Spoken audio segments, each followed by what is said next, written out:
আচ্ছা, আমি কি কোনো আইনত দণ্ডনীয় অপরাধ করে ফেলছি?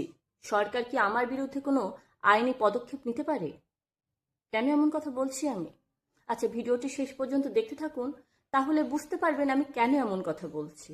আর আপনারও যদি মনে হয় যে আমার কথাটা সঠিক, তাহলে ভিডিওর শেষে আপনার একটি মূল্যবান মতামত রেখে যাবেন। আচ্ছা, মূল কথায় আসি।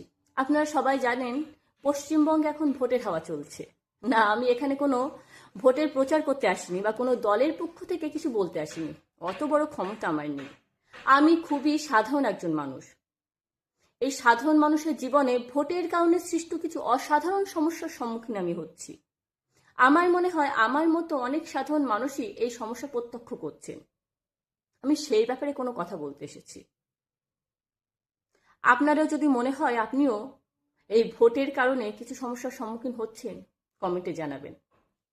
আমাকে দিনের বিভিন্ন সময় বিভিন্ন কারণে বাজারে যেতে হয়। আমি যশোর রোড ধরে বাজারে যাই, কিন্তু যখনই আমি বাজারে যাওয়ার উদ্দেশ্যে বাড়ি থেকে বের হচ্ছি, তখনই কোনো না কোনো দলের পক্ষ থেকে রোড শোর সম্মুখীন হচ্ছি। রোড শো মানে রাস্তা পুরোটাই প্রায় অবরোধ করে রাস্তার উপর দিয়ে প্রচার করা।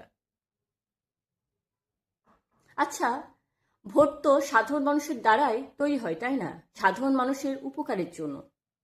সেই সাধারণ মানুষের অসুবিধা করে কেন এই ভোটের প্রচার আমি বুঝি না।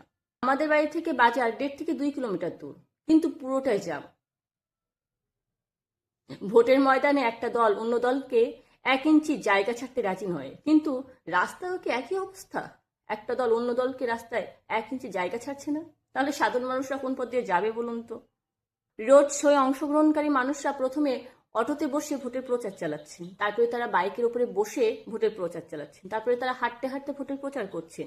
কিছু মানুষকে ভ্যানের উপরে সুন্দর করে সাজিয়ে বসিয়ে বিভিন্ন প্রদর্শনীর মাধ্যমে ভোটের প্রচার হচ্ছে। আর তার মধ্যে রয়েছে তাদের উচ্চস্বরে স্লোগান এবং জোরে জোরে মাইকিং।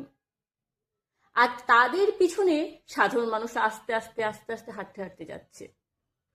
আমি বাইকে করেই বাজারে যাই, কিন্তু বাইকে করে পাশ কাটিয়ে যে আমি ওপরে উঠবো, তাদের সামনে যাব, সে উপায় নেই।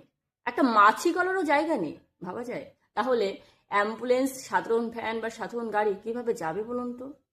আমি যখন বাজারের উদ্দেশ্যে যাচ্ছিলাম, আমার পাশে একটা দুটো অ্যাম্বুলেন্স ছিল, তার মধ্যে অসুস্থ রোগীরা শুয়ে আছে।